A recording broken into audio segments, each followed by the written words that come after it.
Hey, what's up everybody? So welcome back to the part number 3. So in this video, I'm going to explain to you about the login form, right? So as you have seen in the previous video, we have worked with the registration form, we have worked with the validation, and now we have to work with some kind of authentication where we are able to authenticate the user. But here we are going to use some different ways of authenticating the user. So we have to apply some kind of authorization concept as well here, right? So let's jump into the JWT. So JWT is basically stands for JSON Web Token, right? And this will help us to protect the routes, right? So as you can see with the definition, it's written that a JWT is an open standard that defines a compact and self-contained way of securely transmitting information between parties as a JSON object. All right. So that contains different tokens with the help of authorization, that contains with the help of information exchange, and it also have some token structure. So we will use all of them. First is the header, then we have to use the payload and the signature. All right, so everything that you see in this documentation, we're going to implement that all, and just want to give you a very basic gist of that we are basically using JWT to authenticate, and we have to save some kind of a token inside our cookies, and that with the help of that we are able to fetch and protect the routes. So that's what the basic overview of JWT, and I don't want to take so much time on discussing every single thing because I believe that you guys could understand better once we start doing it, right? So that's our login form that we already created, and make sure if you guys have already watched my previous video, so that's going to be really helpful for you, right? So let's jump into the project, and I'm going to go inside my views, and I'm going to first work with my login.ejs now. So we have to authenticate user by the help of username and the password. So let's gonna jump down there and add some script tags, and inside script tag I'm gonna create here a form, and I have to pass here the ID inside my form. So let's gonna give that first. So just like the registration flow, almost everything is identical. So login dash form. All right, so let's give it the get the ID of the form and all the form attributes. So document dot get element by ID, and let's pass here the login dash form. All right, so next thing that I'm going to do here is using the add event listener, we have to pass here the submits, that once the things are submit, once I press the submit button, this should call a function. So I'm going to create here a function with the name of login user, and right after that I'm going to create here a function with the name of login user that will contains every username, password, the message. All right, so I'm going to create here a function with the name of login user, and that function should pass some event, and let's stop that event from submitting. So I'm going to use here prevent default, and right after that I'm going to use here username. So we have to get values for the username. So document dot get element by ID. You can use query selector, or it all depends on you. So let's pass here username, and to get the value we have to pass here dot value, and same case here I'm just want to grab that and do here password. All right, so that's it, and now I have to create here another variable, and let's pass here the route. So as you see that we are using fetch, and with the help of fetch we are able to pass the API route inside our users.js file with the help of post request. So let's do here, and I'm going to use here await. So because we are using here fetch, and I have to use here async function, so right after here let's pass here async, and here I'm going to use here fetch, and let's pass here the route, which is API/login.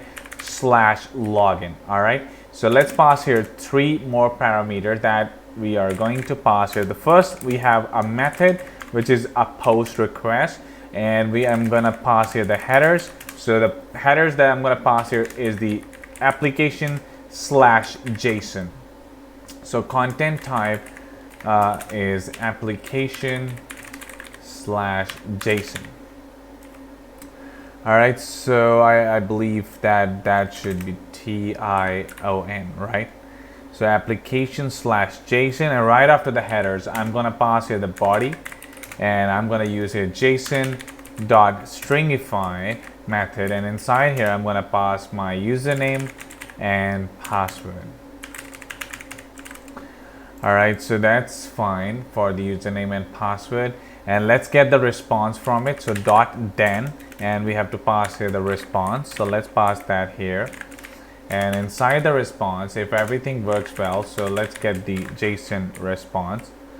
So res.json, and remove that, and that's it. Alright, so and later on I'm going to do here is that if the response is successful, just like the registration flow, I have to do the very much same trick here. Alright, so let's go inside our users.js. So the first thing that I'm going to do here is to install the JWT. So as far as the documentation is concerned, you see here we have a signatures and every single thing. So we can also pass authorization like that. We can have the authorization, we have the bearer and the token. If you want to apply with that style, still fine. And everything looks very much so. Why should we use JSON web tokens? So you can read that all the documentation. So there are a lot of stuff that we are going to do here, but let's first look at the very basic installation. So if you need to install the JWT, all you need to do is to just simply, I'm going to click the new terminal here, and let's install the JSON web token. So JSON web token, and this is going to install the JSON web token inside a package.json file, right? So that's how we can access the JWT. Alright, so first we have on top, we have our registration post. So I'm going to just comment that out. So let's give it the register. And right after that, I'm going to use here login. Alright, so /login. So let's pass here the router.post. And let's pass here /API/login. And I'm going to use here async. And let's pass here the request and the response, and I have to pass here the username and the password as a body, right? Because we need to access the values of the username and password. That's how we can authenticate, right? So let's pass here username and the password, and let's make that equal to request.body, and basically that's all we are getting as a JSON. Alright, so next thing that I'm going to use here, a method. So that is something which is new for you. Most of the users those have never worked with the authentication. So here I'm going to use here await, because we are going to use async, and right inside here I'm going to access the user, and that user model will have the access for the username and the password.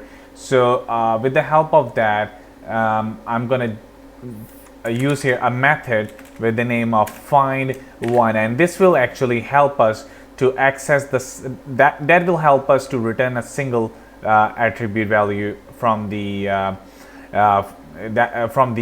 MongoDB, right? So in order to return a single value, we can use here find1 method, and that will help us to get the single value, right? So user.find1, and I'm going to use here username, and let's pass that here. And I'm going to use here another method, lean method. So this method will help us to fastly access the queries, and this will help us to get the basic header for the JavaScript resulting to the JavaScript object. Rather, we have a collection of Mongos. All right. So right after that, I'm going to use here if that user exists, means that if that user is not exist now. So if that not exists, if there is no user, something like this, simply pass here rest.json, and right inside here I'm going to pass here the status of error, and I'm going to show the message with the invalid username / password, and that should be small as. All right, okay, so that's for then if there's no user exists. And second, because we are using bcrypt as an async response, so I'm going to use a await, and I'm going to pass a bcrypt RYPT, and let's use here a method of compare. So this method will help us to check the password that we type with the password which is hash code. So if you go to your collection, so I'm already inside my collection, logged in with the MongoDB, and you see this password is hashed. In order to compare, we are going to use here a method with the name of compare. So the password that I type is the first parameter, and the password that exists from where we have to match, so that should be user.password. And right inside that, if that password works successfully, I have to create here a token. So as you have seen, that the idea is that we have to create a token and save it inside our cookies, right? You can save inside your local storage, you can save inside your cookies, all up to you.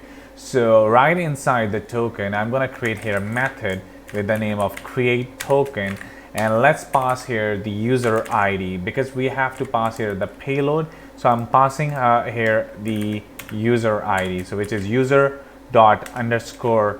As you see here in MongoDB, we have our ID with the name of _ID. That's right there.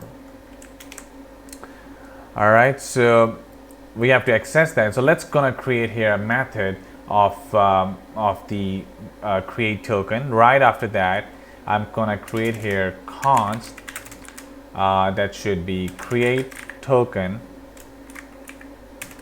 and let's pass here the ID, and I'm gonna use here the return, and let's pass here the JWT. That's what we had just installed the package.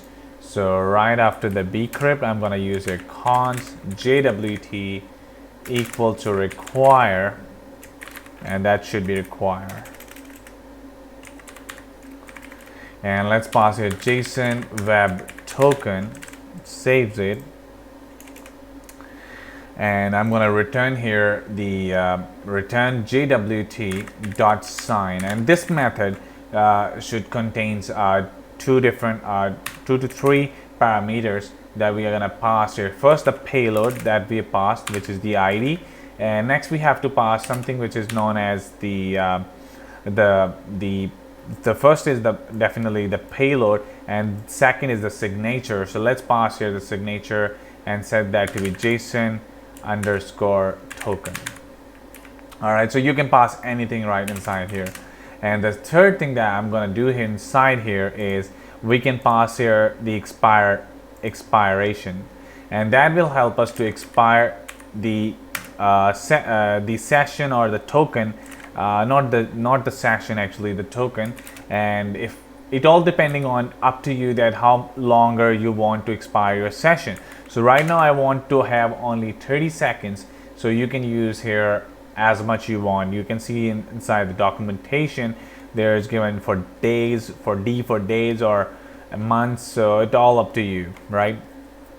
Okay, so let's go inside our create token method, and this method will pass here the ID inside the token, and next we have to save that response at the cookies as a JWT. So let's name that JWT, and right inside here I'm gonna pass here the token, and that token and next I'm gonna pass here the HTTP and the expiry date, right? So make sure that to protect you HTTP only. So let's pass that and make that true. And the next thing that I'm going to pass here is the expiry that we just created. So let's pass here the what I use here, expires in. So let's pass that, right? And next I have to return the response, return rest.json, and let's check the status. If that status is successful, that will return the successful, and I also need to pass here the token. All right, saves it. All right, so that will be fine. And on the other case, if nothing works, so you can still use here the status of error,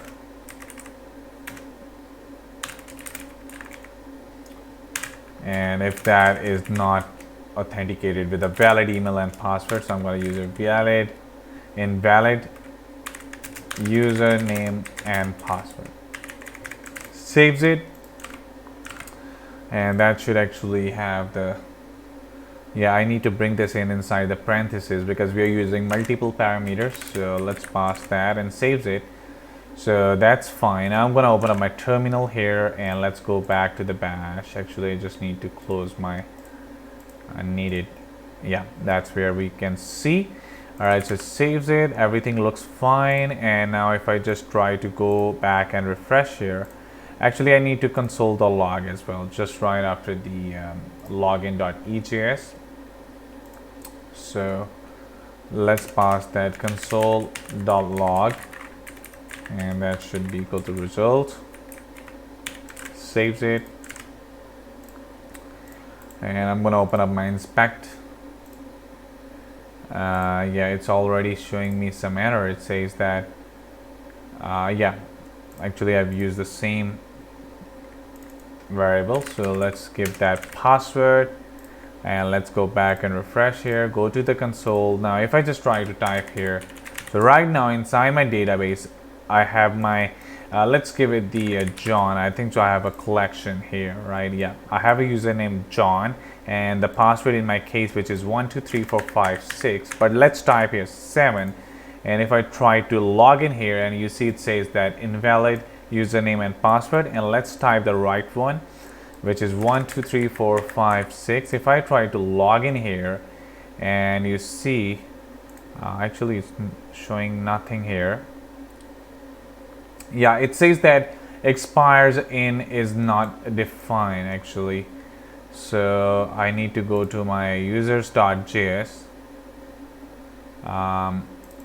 Yeah, I have passed here the expires in here actually, but what I'm gonna do here is let's create here a variable with the name of max age and make that equal to 30 seconds. All right, and I need to copy that and let's pass here the max age, and right after here, same like that, we passed here down to our expire ins, and let's give it the value for the age. So max age, so max age. All right, saves it, and let's go back and refresh here and let's try that again. John and 123456. So the max age should be a number, right? So let's gonna use here, so it should be a number, right? So I'm gonna use here the number. So let's use 3 cross 24 cross 60 cross 60, which is actually equal to some kind of an age that you can see. And if I just try to access this, which is basically previously was I passed inside the single quotes, which means that string. So let's pass that again, John, and tries to log in. And there we go. So you see here we have our success message, we have our data, and so we are successfully authenticated. If I go back to my application, and there we go. So you see here we have a JWT as a name, that what we pass here. So I'm going to show you. So this should be the cookie that we pass as a name, and then we have a value as a token.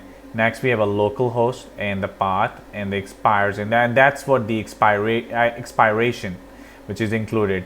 Next we have our it should be 174, but so there are different size, and yeah, HTTP only, which we have make that true. So priority is medium. All right, so these are all the applications. It depends on how much you want to access and how much you want to protect.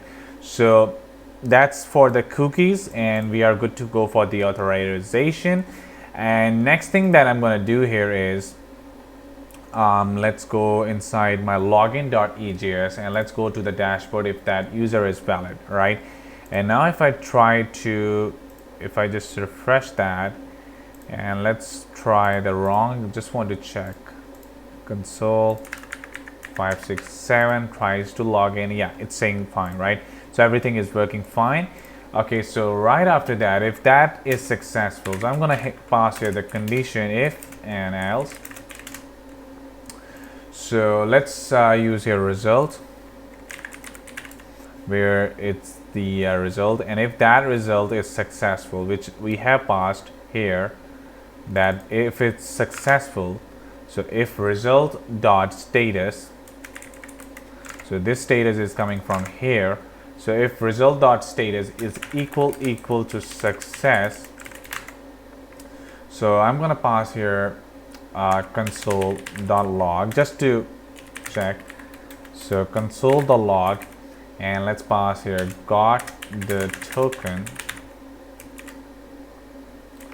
which should be equal to result.data, and I also want to assign it to the home page, which is location.assign. Now this method will redirect us to the dashboard. All right, and on the other case, if that is not true, then I have to use here message. So first thing I'm going to use here, let's pass here, create here a message, so .msg, and with the help of that we are going to show the message, right?